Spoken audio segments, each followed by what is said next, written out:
I'm much more excited about this particular training. For us, this is a very important training for us, and I understand that you being here is an important training for you.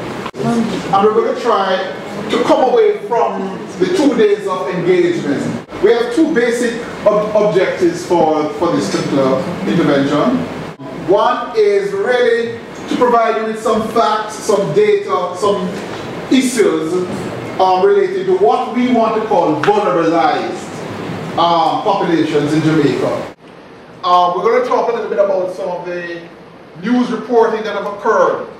Anya mentioned it earlier on that there has been some news reports that have been out, and this has been in the media for quite a while. Pat and Gail are actually going to talk through some of the cases, and we're going to challenge a little bit some of the ways some of what we see is represented, but also celebrate some of what we have seen represented in terms of how the media has represented language, balance, accuracy, context, just structure and everything. And then I'll leave it to Gail and Pat to talk a little bit about how you as persons in the media can research, review, find and share some of those stories. I'm going to use the opportunity now to welcome you. I want to thank PANOS for assisting CVC Coin with pulling this together. My name is Dawn Marie Roper. I'm Program Officer for Gender and HIV Health Reporting. Our mission is to help marginalized populations to have an amplified voice in the development discussion. What I want you to know in terms of PANOS, we're part of a global network.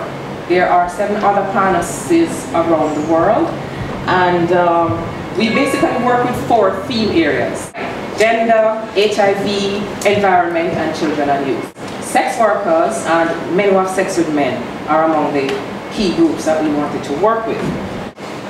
Information is a key development tool, and we personally believe that it is impossible to have any kind of sustained growth without the information being spread out to different aspects of the population, information coming back to the key decision makers. We want to collaborate with the media, and that is why you are here.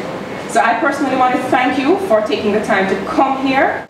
We recognize that the media has some limitations in terms of you are challenged to compete, you are challenged to get the eyes and the ears of the public focused on what it is you're producing. We felt that we ought to be able to assist you in understanding the issues of certain marginalized groups better, and that is why you are here today. There are 9 media houses represented by the 10 of you here. I really thank you for coming, and I really hope that you enjoy the rest of the day and tomorrow and you participate as much as possible. Hi, good morning. My name is Abka Fitzhenley. I'm from Nationwide News in Kingston. I came here initially with no real expectation, but an open mind to hear what's shared. Hi everybody, my name is Simone Absolam. I'm from JNN, that's Jamaican News Network. And I'm here to just listen to what everybody has to say and see if I can learn anything and improve on my reporting on the marginalized groups. Good morning, my name is Sandy Shippey, Arbia Communications Group, Montego Western Europe. Basically my expectations are just basically to see what role the media has to play in all of this. How, if there's any particular aspects of this issue that we can more properly address so that members of the public can better understand. Hi, I'm Shimala Mitchell. I'm from Television Jamaica, and I do the weekly health report program.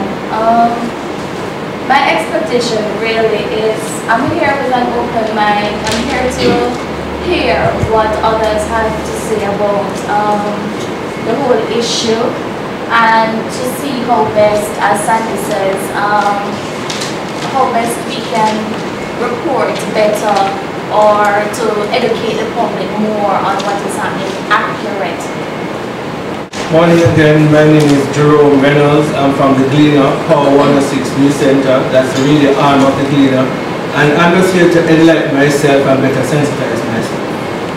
Good morning, everyone. I'm Bridget Shakes-Bembridge. I'm from Roots 96.1 FM. I'm an intern, but I dabble in a whole variety of things. It's a very new experience for me and also very enlightening.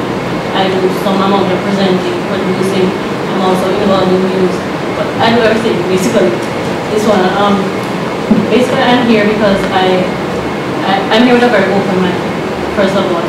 Because I want to, I think communication is not just a one-way street. We have to be able to, entertain. Well, not necessarily entertain, but give persons a voice, give them an opportunity to, express what it is that they have to say. Because, like I said before, communication is not a one-way street, and we have to get information from all the angles so as to make informed decisions and report accurately. Good morning, everyone. I'm Dane Lewis, and I'm from the Jamaica Observer.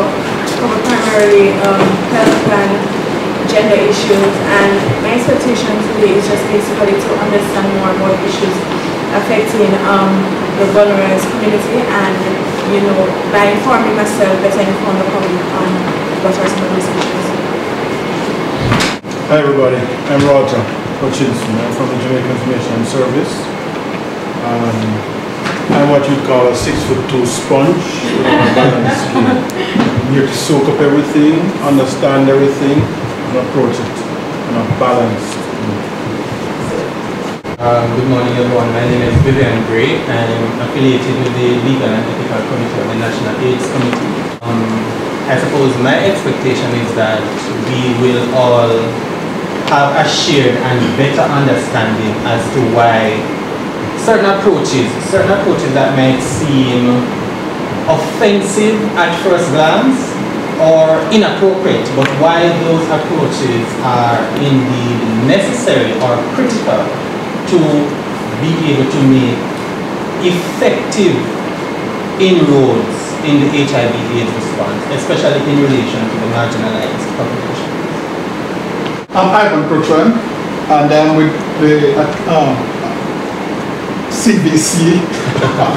I'm program coordinator for the COIN CVC PANCAP Global Fund Round 9 project, which is the project that is actually spearheading this component. My expectation for today and tomorrow is that we will develop sort of a shared understanding of the challenges facing members of the vulnerabilized communities that we are engaging with, but also to develop some common responses that we can actually take back to our various locations. Good morning, everybody. My name is Gail Ford. I am one of the facilitators here today, working with PANOS and CVC to basically see how we can share information between both groups, both the civil society groups that are working with these vulnerabilized populations and the media, and to see how we can both do our jobs together better in whatever we do. My name is Patricia Watson. I'm also a facilitator for the next 2 days. My expectation for the next 2 days and beyond is that we can come to some understanding about the key issues as it affects the vulnerabilized population, and work together to ensure that their rights are protected, that they can have access to many of the things that are beyond them at this point. First of all, we see it as a partnership. We see it as helping each other to do our work better. We have some other expectations that we do hope that after this we will continue to see a mature representation of these populations in the media. Let's look at what is happening in Jamaica. So there is a generalized epidemic with a prevalence rate of 1.7%. But there's also features of a concentrated pockets of higher prevalence rates among the most at-risk population. And the same group, that new word that I don't like to call. Can you call it for me, please? What? Yeah, I hear somebody shouting it out. Yes, go ahead. That one. Let's look at how we have collected the data and how we are able to say what the prevalence rate is among our at-risk population. So we have done studies between 2008 and 2011. So our generalized population between adults 15 to 49 is 1.7%. Or clinic attendees and persons who attend our clinic for sexually transmitted infections, there has been a fall in the prevalence rate. Or female sex worker, there has been a steady decline in the HIV prevalence among them. Also, our men who have sex with men, which is, we must admit that we have not been able to aggressively test in this population for obvious reasons, and we're going to be discussing that at length throughout this two-day workshop. And of course, our inmates. So I like when I'm here, how do we position this in society so that we get this sort of robust debate? How would you position, so I want you to think about that, how would you position this in an article to get this sort of discussion that we are having here, for persons to be able to recognize in a real way that this is a health issue, first and foremost. And from our perspective, we ought, our mandate says we should do no harm. So that's our position. So how do you now get everybody's position on the table for this sort of robust discussion? And that's what we are asking essentially. Without, so you take out the you and your personal convictions, and you lay down the information in such an objective way that all persons can read it and come to their own position. Can we do that? Is it possible? Acceptance levels are changed, but then there are old values, there are laws, and you have to have a discussion to put this on the table for everybody to talk. You cannot just get it in one session, in 2 sessions, in half a lifetime, that it's going to, all the values are going to change. That was cemented in over an entire lifetime. Probably about 5 lifetimes. So part of what we need to do is to start that dialogue. The dialogue has to come in. Absolutely. Jamaican things, the Caribbean thing. If you are different, you are to be labeled and put aside. And we need to challenge that, and we need to change that ethos as we go from basic school right up. There's something negative in the first place, to look at human rights and what should obtain for each individual. And we need to respect the fact that persons have a right to be different and to be diverse. How do you treat with that in your own schools? And so that's the discussion that we want to have, rather than looking at the morals or the law. What should obtain? What is right? And who defines what is right? It's up to us to also create that context, to bring the background information, to say, listen, this is the rate of teenage pregnancy, this is the rate of HIV infection among this population, these are the things that are happening, these are some interventions, and so on.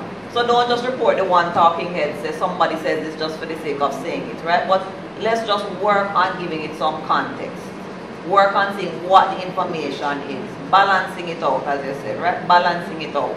So the truth is, very often in the news, that's what you see, one person jumping up and saying, no condom in schools or whatever, something like that. All we have to do is just to find the other sides and just put them in there so that when we get that story out there, when we give it, the sub-editor won't put a sensational headline on it because there will be more balance inside our stories. So I think that's something that we have to look at in terms of using information that we get from fora like this. Some background on Sea Change or Communications for Change. It's a global organization located in about 72 countries globally. The office in Jamaica is also responsible for the Bahamas, and we focus on social and behavior change communication, particularly for HIV prevention. So we work with the NGOs that target most at-risk populations, and it's a capacity strengthening program then. I've done 5 studies. 5 research studies, just in trying to add to the evidence base for program implementation, because we have found that a lot of the issues that are affecting marks, we know they're there, but the data tends to be anecdotal. For example, stigma and discrimination, we know it exists, but we haven't had concrete studies to measure the level of stigma and discrimination that actually exists, where MSM and sex workers are concerned. Cross-generational relationships are not rare, but are actually accepted and had become the norm in society. Families actually encourage their young girls to be involved in relationships with older men because of the benefits that were associated with these relationships. Material benefits and emotional benefits. One MSM, 16 to 20 said it's the in thing nowadays. I mean, which older guy is going to want to have sex with somebody in their age group? We also found that concurrent partnerships, concurrent multiple partnerships, and infidelity were expected, especially among males. One respondent, he was an older man having sex with a younger boy. It has become such a norm in Jamaica for men to have more than one sex partner. The music and culture influenced it a lot as well. The lyrics in the music telling men to have more than one woman, and they will be seen as someone who young boys should look up to. Another older man said, I really don't know why, but our culture encourages the Billy Graham phenomenon. And the family around.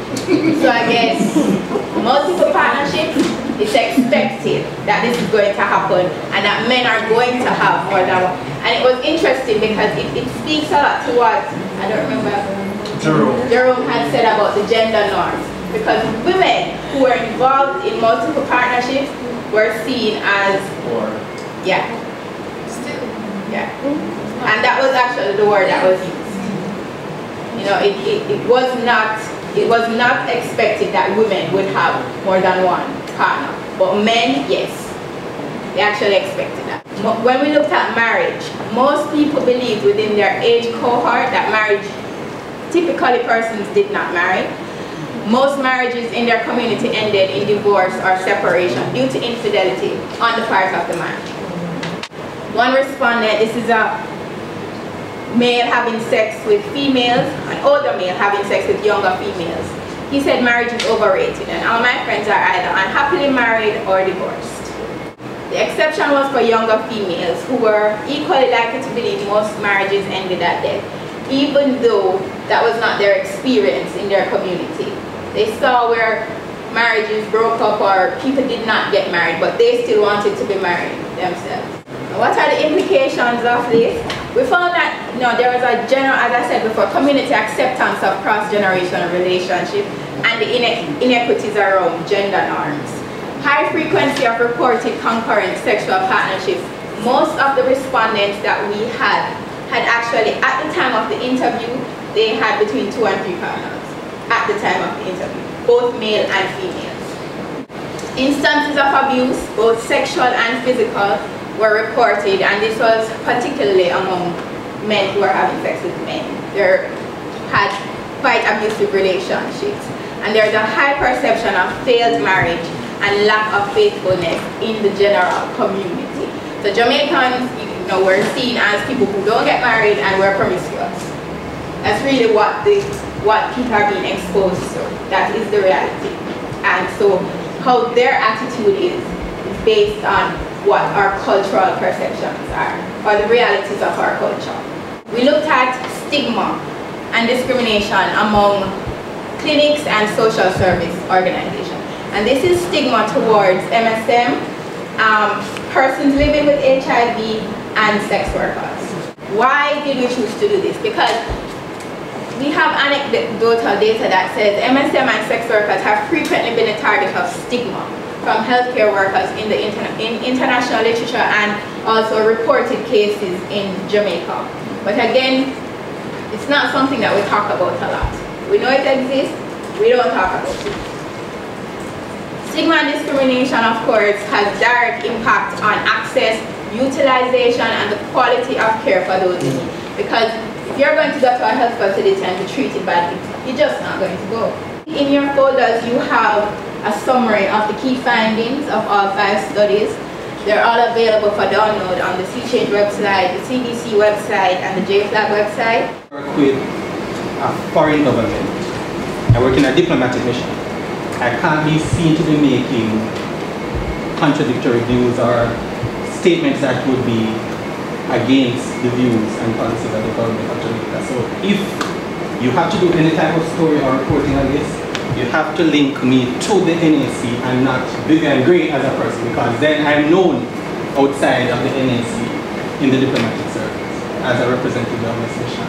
Okay? Make some of the changes that we want to see happen. Do we really have to sit and wait for others to intervene, or are there tools that we can now use to be able to make some of these changes So I'm going to look very quickly at using the human rights framework to address some of the issues, and then ask the questions: what is the impact of some of these behaviors that we've seen on human rights, but more importantly, what is the impact on the HIV/AIDS response? The framework for human rights has two parts, one of which is international and one is domestic. On the international scale, there is the International Bill of Rights, which is made up of the Universal Declaration of Human Rights, the Covenant on Civil and Political Rights, and the Economic, Social, and Cultural Rights. All of these, well, certainly the covenants have been signed and ratified by Jamaica. The Universal Declaration on Human Rights is not a treaty, but it is part of customary law. Customary international law is binding on states to the extent that the state does not object to the law. So far as the Universal Declaration of Human Rights says, everybody has a right to life and liberty, and Jamaica has never objected to that. Then that becomes a part of the law internationally that Jamaica is bound by. So even though it's not a treaty that Jamaica has signed and ratified, the fact that it is there in international norms and we have never objected to it means that we are bound by it. But in two aspects: one dealing with laws that prohibit sexual intimacy between men, and then we look at the laws that prohibit commercial sex work. The first law is the Offences Against the Person Act. In sections 76 and 77 of the Act, there is a reference to whomever. So it doesn't say anything about males in sections 76 and 77. It speaks broadly to whomever shall be convicted of an abominable crime of buggery. And who in that section 76, and in section 77 it speaks about whomever shall attempt to procure. So there's no reference in those two sections to male relations. So it really applies broadly to anyone who participates in buggery. The challenge is that buggery has been equated with homosexuality between men. And so the law is disproportionately applied to male relations. And that's part of the danger of sections 76 and 77 and 79. It applies whether in public or in private. I will just leave you with why we need to focus on human rights. In the Jonathan Mann, who was one of the founders of the system-wide, the UN system-wide response to HIV/AIDS, said very early, in each society, these people who before HIV/AIDS arrived were marginalized, stigmatized, and discriminated against become those at highest risk of HIV infection. The French have a simple term which they say, which says it all. HIV is now becoming a problem mainly for les exclus, the excluded ones, living at the margins of society. More repression will only favor, not them, but the epidemic. That's my presentation. Actually, what we wanted to do here is to allow members of the communities that we're talking about to interact with because people talk about sex workers and MSM all the time, and we really wanted to help you to put some context, some meat to, the two communities that we always talk about. So what we have members of SWA, which is the Sex Work Association of Jamaica, and we have two members of the MSM community, and what they will be doing is reflecting on some of the issues as they see, and also raising some statements about how the media and they has actually addressed some of their issues and how they would like the media to present them for what they are.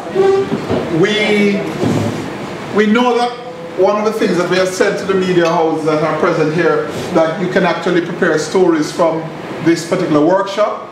And of course the usual sensitivity to the issues, we ask that you value that. Not use people's names. Good afternoon. Good afternoon. My name is Dane Lewis. I'm not just a member of the MSM community. I'm the executive director at JFLAG. I was kind of saying to Ivan before, I'm not sure how much more we really need to say, because some of the earlier presentations sort of gave you more than a snapshot of the reality. But from the organization's perspective, the homophobia we see really as part of this larger cultural issue of intolerance. The homophobia is ingrained in the society. It is celebrated, and much of the pressure of how people respond is this expectation to respond to this other, whatever the other, and in our case it's members of the LGBT community. What we've seen since we've begun to in a really structured way, document incidents of human rights violations to us. Since 2009, we've had 160 incidents. In 2011 alone, there were 84. What we found was that largely young people ages 18 to 29 bore the brunt of this discrimination. 21 of them were displaced from their homes and communities, whether by families directly, parents, or from pressures from the community. Unfortunately, 12 of those of the broader picture of reports were violations by the police. So what we've seen really in terms of how the violence has been meted out towards the community, as I said, people have been displaced, evicted by their families, landlords who don't want certain kinds of people living in their place, physical assault, and I'm sure up to, was it Thursday night? Thursday evening? Thursday night there was a report on CBN, and certainly it goes against this issue of the right to privacy, because these were people who were in a dwelling, and the mob came down on them. This was the Jonestown incident. Name, because you can Google me and you'll see how I fit into this. I'm a writer, advocating my own rights, businessman, and I'm also, at the moment, a consultant with the International Development Agency working in HIV prevention. So I've been in HIV prevention and advocacy for quite a while, professionally and on my own personal time. And in the years I've been observing the media, I've noticed a shift, both culturally and in terms of what the output from the media is, as far as the attitudes towards sexual minorities. I've seen a steady increase in tolerance, but I've also noticed that some of those old attitudes persist. I write quite frequently, I speak openly. I'm also a law student, many things going on in my life. And I'm also a businessman as far as my entrepreneurial history goes.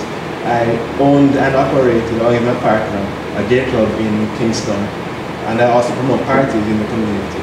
So I have some level of interaction both with the media when the Star decides to publish my events, or with the police when they decide to turn up at my events to say good morning. But overall, I must say I'm pleased. I think that Jamaica is shifting slowly culturally. As I said, there are times where I wonder just how far back we may have gone. But generally speaking, the trajectory for Jamaica is looking bright. This is testament to this gathering, having open and frank conversations with our colleagues in the media. Many years ago it would have been a circus. There would have been name calling and anger. But I think now that we're at a good place where we can have frank and open discussions. If you Google my name, you'll see all that I've written. There are times where I've wondered if I'm unemployable because of it. Because if an employer is to check my history, they would have seen that I'm in the Observer, I'm in the Gleaner, and so on. But I think that we're maturing as a people. And I'm hoping that the media is also maturing along with the people. Taylor, and I am a sex worker, and I'm also the secretary for the Sex Work Association of Jamaica. And with me is Princess Brown, who is the president of the association. The abuse by police officers, and in line with that is the rape of by police officers of sex workers. And there was a case in Back Road where a pregnant sex worker was raped by police officers who took her to house somewhere in Portmore and raped her. and halfway through the case. At the beginning of it, the media was out there with the information, they identified the woman and so on. But as the case progressed, the media dropped it dead and we haven't heard anything else about it. There is also the discrimination of government workers, more so healthcare providers. A lot of our sex workers, when we go into the field, they are afraid to go to the health clinics. If they do go to health clinics, they go to health clinics that are miles away from where they are living or where they operate their wares. So they don't go to health centers that are close in fear of being identified as a sex worker. Media houses reporting on issues affecting sex workers rather than talking to the sex workers themselves. They tend to go to persons who are involved in working with sex work. There is also a lot of stereotyping of sex workers in print and in media, that sex workers are illiterate and unemployed and unemployable, which is not so. And it continues to, oftentimes when we talk about sex workers, we automatically, and this is societal too, we automatically think of sex workers to be just females. When there are MSM sex workers, there are heterosexual male sex workers, and then there are transgenders and the disabled community likewise. A misrepresentation of the voice of sex workers. So you do an interview with a sex worker on a particular issue and then you edit it, and the finished product doesn't represent what the sex worker was actually saying, and so it becomes a misrepresentation of it. And likewise, if you go to, for instance, when the push down the houses run by Dumfries where the street people live, when the media goes to do a report, they capture these persons and have the images out there. They're doing reporting on HIV in sex work, and they capture the photos of, or the images of sex workers, and those sex workers' pictures are out there, and these persons may not necessarily be HIV positive or be a part of the homeless communities, but they are the ones who are now portrayed out there to represent the communities, and these are some of the issues that we have. Step back a little and see if we can get a little bit more out of it. Sometimes when the person talk done, you say, what the backside did they put on this person out for? Because they have said nothing that contributed to the story. Am I wrong? Am I right? Right. Yeah. And therefore, I think as media practitioners, sometimes you have to step back to say, is this information I'm getting the best information to help move the issue from here to the next level? And sometimes time is against you and a whole range of issues, and I understand those. But the truth is, I've always said, the truth, somebody's life is at stake. We went through all of this, all the stories, all of what you've seen, just for you to understand that these are things that make people afraid to get the help they need, to get the information that is needed, to go access the clinics, to access organizations who can offer the care. There are persons in very rural communities or young gay men who are afraid to go out and ask for information because they are afraid of what people will do to them. The epidemic, as was told to you by Ms. Russell from the Ministry of Health, the epidemic among young people is exceedingly high, and it includes both male and female here. And if we continue with the type of language that we're going to be using and the type of reporting that we have, then we're going to have a serious situation on our hands. There are other issues. If you look at some of the reports that come on, some of the studies that have been done among the particular group, the sex workers, you will know that it is when you talk to them, they will tell you the type of people who come to them to buy sex. And these are your husbands, these are your wives, because women also go out and do it. And you are putting yourself at risk because you're saying to yourself, well, he's faithful, I don't have to use a condom. So look at it, look at what is happening in your own home, what can happen within your own little space. The same for the gay men. Because we have been stigmatizing them so much, and because of all of what is happening, there are many of them who are sleeping with your sisters, they're sleeping with your mothers, and they're sleeping with your brother. Okay? So we need to make a decision as journalists to be very careful in what we're doing.